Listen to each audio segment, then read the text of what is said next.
నేను ఒక ఆడ గాంధరామంలో ఇండుగులు కొడుతున్నట్ట అక్కడ పోయేది ఉంది. మస్తాచారి గారు బయలుదేరి ఇక్కడ వస్తాడు. 2 నిమిషాలు మాట్లాడతాను. దయచేసి పెద్దలు జాదవ్ శ్రీనివాస్ గౌడ్ గారు, సురేష్ గారు, కృష్ణ గారు, ఈ సమావేశానికి వచ్చినటువంటి పెద్దలు, తెలంగాణ ఉద్యమకారుడు, పార్లమెంట్ సభ్యులు అన్న ఈటల రాజన్న గారు, మరియు శాసనసభ్యులు బిర్లా ఐలే గారు, జూలూరి గౌరీశంకరన్న గారు, క్షమించాలి అందరూ కూడా, నారాయణరావు గారు, నారాయణమూర్తి అన్న గారు, పేర్లు ఆయన పిలిచాను కనుక అందరిని కూడా ఆయన పిలిచిన పేర్లు నేను కూడా పిలిచినట్లు మీరు భావించాల్సిందిగా మీ అందరిని కూడా కోరుతూ, జిల్లా నాయకులకు, రాష్ట్ర నాయకులకు, అహర్నిశలు బీసీ జాతి గురించి తప్పిస్తున్నటువంటి మీ అందరికీ, మా గణేశాచార్య గారి నుంచి మొదలుకుంటే మా శ్రీనివాస్ ముదిరాజు, విక్రమ్, మా శ్యామ్, దయచేసి అందరూ మన్నించాలని తెలియజేస్తూ, దయచేసి ఒకటి ఇక్కడనే తెలంగాణ ఉద్యమాన్ని పురుడు పోసుకున్నది ఇక్కడ. అప్పుడు అన్న ఈటల రాజన్న గారు మేము అందరం కూడా ఉన్నాం, గౌరీశంకర్ అని అందరూ. అక్కడ జేఏసీ ఇక్కడనే జేఏసీ ఏర్పాటైంది. అన్ని పార్టీలతో జేఏసీ ఇక్కడనే ఏర్పాటైంది.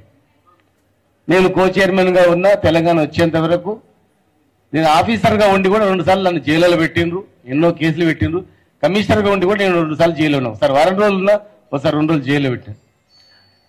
ఎంత భయపెట్టించినా మేమందరం ఉన్నాం, దగ్గరుండి చూసినాం తెలంగాణ ఎట్లొచ్చిందో. కనుక మీకు 2-3 సూచనలు ఇస్తే దయచేసి ఎవరైనా మీ మీటింగ్కి వచ్చినప్పుడు వాళ్ళని గౌరవించి వాళ్ళ నుంచి సలహాలు, సూచనలు. ఇక్కడ రావడం అంటేనే మామూలు మాట కాదు, అన్ని వదిలిపెట్టుకుని వస్తారు. అడిగి పార్టీల సిద్ధాంతం ఉన్నా అది బీసీ సిద్ధాంతం మొదలని చెప్పి వస్తారు. వచ్చినప్పుడు అందరినీ ఇన్వాల్వ్మెంట్ చేయండి, అందరినీ కమిట్మెంట్ ఉన్న వాళ్ళందరినీ ఇన్వాల్వ్మెంట్ చేసి ఒక మహా ఉద్యమాన్ని నిర్మించండి. ఇప్పుడు దేశవ్యాప్తంగా కూడా బీసీ అనేది, బీసీలకు రాజ్యాధికారం ఇవ్వాలనేది అన్ని పార్టీలు అంటున్నాయి. రాహుల్ గాంధీ గారు అంటున్నారు, ప్రధానమంత్రి గారు అంటున్నారు, అందరు అంటున్నారు. ఎందుకంటే కింద వేడింది కనుక అంటున్నారు. మరి ఇస్తారా ఇవ్వాలనేది మీ ఆత్మకు తెలుసు. ఎలక్షన్స్ వస్తున్నాయి కనుక వాళ్ళు అంటున్నారు. మనం గట్టిగా ఉంటే ఇస్తారు ఖచ్చితంగా, గుర్తుపెట్టుకోండి. మీరు గట్టిగా ఈ వాదానికి కట్టుబడి ఉన్న వాళ్ళకే మీకు ఓటు వేస్తాం అనేది బలంగా ఉందంటే మీరు వద్దనే ఇస్తారు. చాలా మంది ఏం డిమాండ్ లేకున్నా అడగకున్నా కూడా అరే వీళ్ళు ఒక వర్గంకి చేస్తే వాళ్ళందరూ ఆటోమేటిక్గా ఓట్లు వేస్తారనేటువంటి కొన్ని వర్గాలు ఉన్నాయి. ఆటోమేటిక్గా వేస్తారు, వాళ్ళకు ఓట్లు కూడా వేస్తారు. అట్లా మనం కూడా మనకు పనిచేసేటానికి ఎవరైనా కానీ మన జాతి పట్ల ప్రేమ ఉండి మనకు ఆదరణ దగ్గర తీసుకునే వాళ్ళను మీరు ఆదరిస్తే ఆటోమేటిక్గా వస్తుంది. దాన్ని ప్రజలలో బలమైనటువంటి వాదాన్ని మనం ఉద్యమాన్ని నిర్మించేటట్టు మనం చేయాలి. చాలా ఈరోజు మీరు ప్రకటించింది కదా, ఒక్కొక్కటి ప్రకటించండి. మొత్తం సంవత్సరం క్యాలెండర్ పెట్టినాం అనుకో, ఒక్కటి కూడా కాదు, గుర్తుపెట్టుకోండి. ఒక్కటే మీరు సక్సెస్ చేయండి. ఇప్పుడు మేము 14-15 సంవత్సరాలు ఆ ఉద్యమంలో ఉన్నాము చెప్తున్నాం. ఒక సడక్ బంద్ ఇచ్చేది, మళ్ళీ మీటింగ్ పెట్టుకున్నది, ఆ సక్సెస్ గురించి మళ్ళీ మొత్తం తిరిగేది. అది కంప్లీట్ అయినప్పుడు సాగరహారంకు సభ తెచ్చిత, మిలియన్ మార్చ్కి రూపకల్పన, సంసద్ యాత్ర కావచ్చు, ఢిల్లీలో యాత్ర కావచ్చు. ఢిల్లీలో ఒక ఏమైందంటే ఉద్యమంలో ఒక్కటి మనం అన్ని ఇచ్చిన తర్వాత ఒక్కటి ఫెయిల్ అయ్యేదానికి అయిపోయారా వాదన లేదు, పోయిందంట. అంటే అక్కడ చూపెట్టుకున్నారు అంతా. శంకరన్న గురించి మీడియా అంతా మనకు సహకరించదు, ప్లస్ మనకు శత్రుత్వం చాలా ఎక్కువ ఉంటాయి అన్నమాట, ప్రొపగండా చేస్తుంది. కనుక మీ బలమైనటువంటి ఆశయాన్ని మన తొందరపాటు వల్ల టోటల్ వాదానికి దెబ్బతినే ప్రమాదం ఉంటుంది. ఒక్కొక్క వ్యక్తిది కాదు, 80 కోట్ల జనాభా సంబంధించిన హక్కు ఇది, 2 కోట్ల జనాభాకు సంబంధించినటువంటి. కనుక మళ్ళీ ఆలోచన చేయండి, ఇవన్నీ అమలు చేయండి. కానీ డేట్ల కాడ మళ్ళీ ఆలోచన చేసుకోండి, మళ్ళీ విస్తృత సమావేశాలు చేసుకొని. ఇప్పుడు బంద్ సక్సెస్ అయిందంటే అన్ని పార్టీలు మద్దతు తెలిపినాయి, అన్ని పార్టీలు వచ్చినాయి కనుకనే మద్దతు అయింది. పార్టీలు ఎవరు రాకండి మేమే చేస్తామని చెప్పి అనుకోండి, ఒకసారి పిలిపియండి, మేమే చేసుకుంటే మేము ఎవరు ఏ పార్టీ రావద్దు, ఏ పార్టీ వ్యక్తి అటెండ్ కావద్దు అని చెప్పి ఒక చేయండి. ఆ పార్టీలో ఉన్నటువంటి వాళ్ళని మీరే తయారు చేసారు, ఈ వర్గాల వాళ్ళే తయారు చేసి వాళ్ళ ఇన్వాల్వ్మెంట్ అయినప్పుడే వస్తుంది. 2 నెలలనే ఇవ్వండి కనీసం. మనం ఇన్నిచ్చిన వానికి 10 ట్రైన్లు అన్నాం, 10 ట్రైన్లు పోలేదు అనుకో, చూసినావా 10 ట్రైన్లు అని చెప్పి అంటారు. మళ్ళీ మనం ఆ టైంకి వచ్చినాక 10 పోతావా 20 పోతావా ఆలోచన చేయండి. మీరు ఒక నిర్ణయం తీసుకునేటప్పుడు 10 మందితో మీ సంఘాలతో పాటుగా ఈ అవగాహన ఉండి స్పృహ ఉన్న వాళ్ళని కూడా మీరు ఇన్వాల్వ్ చేయండి. అన్నగారిని అడగండి, అన్న మేము ఢిల్లీకి వస్తాం, ఎట్లా చేస్తాం, ఆడేమైనా ఏర్పాటు చేస్తావా, వెహికల్ అవుతుందా, ఆయన మీరేం చేస్తారు చెప్పు, మీరేం సాయం చేస్తారు చెప్పు. కొంతమంది ఇన్వాల్వ్మెంట్ చేస్తే అది సక్సెస్ అవుతుంది. ముట్టిగా వెనకటికి నక్సలైట్ ఉద్యమం రేపు బంద్ అనగానే అన్ని బంద్ అయ్యేది, రేపు అట్లా అది పోయింది ఇప్పుడు. కనుక మనం మనలోనే చైతన్యం అయితే మనకి ఈ పరిస్థితి రాదు.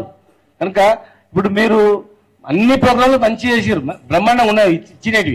కానీ ఇచ్చేటివి ఏంటంటే ఒక్కొక్క సక్సెస్ అయినాకనే ఇంకొక పెట్టుకోండి, మళ్ళీ సక్సెస్ కాగానే మళ్ళీ ఒక మీటింగ్ పెట్టుకోండి, ప్రధానంగా లైన్లో ఉండాలా ఇది అమలయ్యేంత వరకు.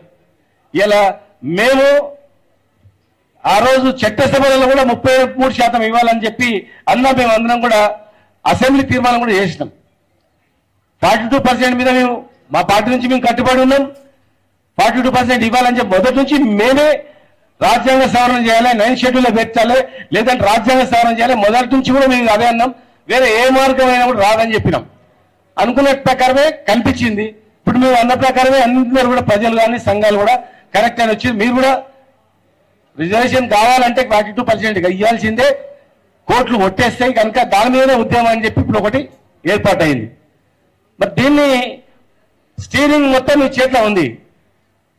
పెద్దది ఏది పైలట్ అనుకోండి, విమానం పైలట్ మీరు మంచి నడిపిస్తే గమ్యస్థానం పోతాం, లేకపోతే మళ్ళీ మధ్యలో పడిపోతాం, మళ్ళీ లేవాలంటే మళ్ళీ సమయం పడుతుంది. ఇప్పుడు మంచిగా వేడిగా ఉంది, చాలా వేడిగా ఉంది. ఇక తప్పులు అవన్నీ మాట్లాడుకోవద్దు, మనం నిన్నటి గురించి మాట్లాడద్దు. రేపు ఏం చేద్దామని దాని మీద ఉండాలి, కమిట్మెంట్తో ఉండాలి. దాన్ని ఒక మంచిగా నిర్మాణం చేస్తే ఇది సక్సెస్ అవుతుంది. ఈరోజు తమిళనాడులో అయింది ఎందుకైందంటే తమిళనాడులో అన్ని పార్టీలు ఐక్యమైనవి, ప్రజలందరూ ఐక్యమైనరు. ఇవాళ మొత్తం 90% మొత్తం రాజ్యాధికారం మొత్తం బీసీల చేతిలో ఉంది. ఒక 2-3 సీట్లు అడుగుతారు వాళ్ళు, అంతే. సీట్లు అడిగి మళ్ళీ గెలిపేమని కూడా రిక్వెస్ట్ చేస్తారంట. అక్కడ మ్యాక్సిమం ఉంటే 15 సీట్లు ఓసీలకు. మళ్ళీ వీళ్ళని అడుక్కుంటారంట, సీట్లు తీసుకుంటారు, మమ్మల్ని గెలిపేయండి, మీరే రావాలి చూడని చెప్పి. మరి ఈ రోజు అక్కడ జనం చైతన్యవంతులైంది కనుక ఆ స్థాయికి వచ్చింది. ఇక్కడ ఏమైంది, మనోడే కరెక్ట్ టైంకి వచ్చేవరకే మనోడే మనం పెడుతుంటాడు, మనోడే కాలువేటు కూస్తుంటాడు. కనుక కాలువేటు గుంజేది, బ్యాక్ స్టాపింగ్ చేసేది తీసేయాలి. ప్లస్ బీసీ అంటే ఒకటే ఉండాలి. మళ్ళీ బీసీలలో మళ్ళా మనం వెతుక్కున్నాం అనుకో, వీడు మావాడు ఎక్కడవా మీవాడు ఎక్కడవా అనుకుంటే మళ్ళీ పోతాం మొత్తం. బీసీ అంటే ఒకటే, పేర్లు అవసరం అనుకుంటే ఒక తీర్మానం చేసి మొత్తం పేర్లు తీసేసి వెనకాల తోకలు తీసేసి మొత్తం శ్రీనివాస్ బీసీ, రాము బీసీ అనే టైప్లో మనం చేయాలి.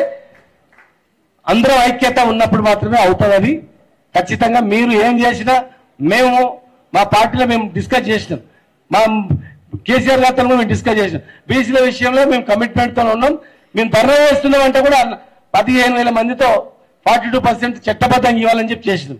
కనుక మీరు రాజకీయ రిజర్వేషన్ అవుతుంది జనంలో కాదు, విద్యా ఉద్యోగం రాజకీయ రిజర్వేషన్. అసెంబ్లీలో పాస్ అయినటువంటి 2 బిల్లులు ఏవైతున్నాయో, ఒకటి ఎడ్యుకేషన్ ఎంప్లాయ్మెంట్, రెండవది లోకల్ బాడీ. ఈ మూడింటి మీదనే మీరు దృష్టి పెట్టి విద్యార్థులను కూడా ఇన్వాల్వ్మెంట్ చేయాలి, మహిళలను కూడా ఇన్వాల్వ్మెంట్ చేయాలి. లీడర్లతో పాటు మహిళలను ఎక్కువ ఇన్వాల్వ్మెంట్ చేసి విద్యార్థులను ఇన్వాల్వ్మెంట్ చేస్తే ఖచ్చితంగా అవుతుంది.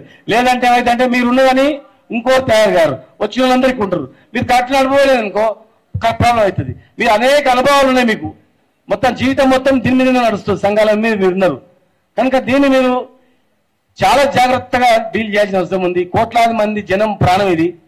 వాళ్ళ ఎంతో మంది సంఖ్య ఉన్న ఎన్నో అవమానాలతో, ఎన్నో ఇబ్బందులతో, ఎన్నో హ్యూమిలేషన్స్తో మరి ఎదిగిన వాళ్ళు ఎవరు కనిపించచ్చు. ఒక ఐఏఎస్ ఆఫీసర్ అయినా వాడు ఎంతో హ్యూమిలేషన్లో ఉంటాడు, ఎందుకంటే ఈ జాతర పుట్టినందుకు.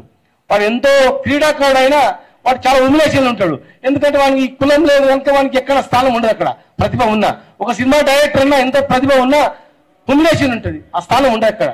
అన్ని వర్గాల్లో విద్యార్థుల నుంచి వదులుకుంటే, ఆఫీసర్ల నుంచి వదులుకుంటే, రాజకీయ వ్యవస్థ నుంచి వదులుకుంటే అంతటా కూడా మనం ఏం పాపం చేసినాం అనేది అర్థం కాని అంశం ఇది. ఎందుకంటే అనుభవించడానికి అర్థమైతే చెప్పుకోలేరు కూడా అనమాట. కనుక ఇలా మేము ఒక కమిట్మెంట్తో మా పార్టీ తరఫున మేమైతే క్లారిటీ ఉన్నాం. 42% రిజర్వేషన్ ఇవ్వడానికి 100% మేము తమిళనాడు పోయి మా కేసీఆర్ గారు చెప్తే తమిళనాడు పోయి మొత్తం స్టడీ చేసి వచ్చినాం. అప్పటి నుంచి కూడా మేము డెడికేటెడ్ కమిషన్ పై రిపోర్ట్ ఇస్తున్నాం. అప్పటి నుంచి కూడా మేము చెప్తూనే ఉన్నాం. మీరు పిలిపించినా కూడా మీకు పూర్తి మద్దతుగా మేమందరం కూడా మరి మీ జేఏసీకి ఇచ్చినాం. మీ జేఏసీ అంటేనే మేము పాల్గొన్నాం. కనుక కమిట్మెంట్ ఉన్న వాళ్ళతో కలిపి మీరు చేస్తే సక్సెస్ అవుతారు. లేదంటే అవగాహన లేని వాళ్ళు కొత్త వాళ్ళు వచ్చి లేని ప్రాబ్లం చేస్తారు. లోన్ ప్రాబ్లం చేసి ఏమైతే అంటే ఇది డైల్యూట్ చేస్తారు, కావాలని డైల్యూట్ చేయిస్తారు అందరు కూడా. కనుక డైల్యూట్ చేపించి చిన్నపిల్లల పరిస్థితి ఇన్నేళ్ళు నడిచింది అట్లే విడగొట్టేస్తారు, లేదంటే బ్యాడ్ ప్రపకాండ చేసేస్తారు, బట్టకాల్చి వీడేస్తారు. ఒకటే ఒక ఎగ్జాంపుల్ చెప్తా. మున్సిపాలిటీలలో ఏమి కుక్కర్ని చంపాలంటే ఏం చేస్తారంటే, అరే పిచ్చి లేచింది గజ్జి లేచింది కుక్క అని చెప్తారు. పిచ్చి కుక్క అనగానే ఇంటి ఓనర్ని పట్టుకొచ్చి మున్సిపాలిటీకి అప్పచెప్తుంది. అది పోకుండా కూడా పిచ్చి లేచిందంట ఎందుకు వచ్చిందని చెప్పి అప్పచెప్తుంది అనమాట. ఆ కుక్కర్ని చంపితే లైసెన్స్ అనమాట. అంత అట్లా అంటే ఒక మనిషిని ఒక ముద్ర వేసేసి చెడుగా చిత్రీకరిస్తారు. మీ కమిట్మెంట్ కానీ మీ నిజాయితీని కానీ ఒక్క మాటతో పుకారు లేపేసి దానికి చిన్నపిల్లని చేస్తారు. కనుక ఇలా సంఘాల్లో మీరు ఏం చేసినా మాకు సంబంధం లేదు. కానీ ఒక జేఏసీ ఏర్పాటు చేసిండు. ఎందుకు ఏర్పాటు చేసిండు? ఒక్క రిజర్వేషన్ గురించే కాదు, పొలిటికల్ రిజర్వేషన్ కాదు, అన్నిటికీ ఏర్పాటు చేసిండ్రు, అన్నిటికీ. కనుక యావత్ జాతి మరి ఏదో తెలంగాణ జేఏసీ లాగా ఇది కూడా ఏమో చేస్తుందని చెప్పి మీ వైపు చూస్తున్నారు. కనుక దయచేసి మీరందరూ కూడా కొంచెం ఓపికతో సహనంతో సక్సెస్ చేయడానికి ప్రయత్నం చేయండి. ఉట్టే మనం ఫోటోలు కనిపించడానికి మాత్రమే చేస్తే ఉద్యమం కాదు. ఈ ప్రోగ్రాం తెర వెనుకన ఉండి ఈ సక్సెస్ కావడానికి ఎవరైతే చేస్తాడో అటువంటి వాళ్ళు ఒక 100 మంది తయారవుతారో ఆటోమేటిక్ గా ఖచ్చితంగా అది సక్సెస్ కావడానికి అవకాశం ఉంటుంది. మీరు ఏ బాధ్యత చెప్పినా మేము చేస్తాం. సరే మీరు తీర్మానం చేసినామంటే మీ ప్రకారం కూడా మేము చేయడానికి కూడా సిద్ధం. మా సలహా సూచన ఏంటంటే అవన్నీ చాలా బ్రహ్మాండంగా ఉన్నాయి. ఒక్కటి సక్సెస్ చేసిన తర్వాత నెక్స్ట్ కార్యక్రమానికి ఎట్లా అని చెప్పి చేస్తే కూడా బాగుంటుంది. ప్లస్ ఏదైనా కార్యక్రమం చేసేటప్పుడు పొలిటికల్ రాజకీయ తెలంగాణ ఉట్టి వచ్చింది మస్తు 50 ఏళ్ళ నుంచి ఉద్యమం నడిచింది, రాలేదు. పొలిటికల్ ఇన్వాల్వ్మెంట్ తోనే వస్తుంది, రాజకీయ ప్రక్రియ ద్వారానే. ఇలా తీర్మానం కావాలి పార్లమెంట్ అంటే రాజకీయ ప్రక్రియనే, అసెంబ్లీలో తీర్మానం కావాలంటే రాజకీయ ప్రక్రియనే. ఖచ్చితంగా కూడా ఎన్ని బయట ఉద్యమాలు చేసినా ఇన్వాల్వ్మెంట్ అనేది ప్రజలతో ఎన్నుకోబట్టే ప్రజాప్రతినిధులను ఇన్వాల్వ్మెంట్ చేసి ఖచ్చితంగా నిలబెట్టేటప్పుడు, ప్లస్ ఎవరైతే కమిట్మెంట్ ఉంటారో నాయకుడు వానికి అండదండగా ఉన్నప్పుడు, వానికి కంటికి రెప్పలా కాపాడుకున్నప్పుడు మాత్రమే ప్రజాస్వామ్యంలో విలువలు అనేవి దక్కుతాయి. కనుక మీ అందరినీ మనస్ఫూర్తిగా అభినందిస్తూ మీరు ఏ బాధ్యత చెప్పినా నా వంతు నేను కృషి చేస్తానని చెప్పి తెలియజేస్తూ, నేను ఒక ఇండ్లు డెమాలిషన్ అవుతున్నాయంట, మా వాళ్ళందరూ పోతున్నారు. దయచేసి నన్ను అన్నిదాకా భావించొద్దు. మళ్ళీ సాయంత్రం లోపల మా బస్సులచారి గారు వస్తారు. మమ్మల్ని రమ్మంటే కూడా 5-6 గంటలకు నేను కూడా వస్తా. ఏదైనా మాట్లాడిందంటే కూడా గ్రూప్ డిస్కషన్ నేను ఉంటా అని చెప్పి మీ అందరూ కూడా తెలియజేస్తూ, జై తెలంగాణ, జై బీసీ.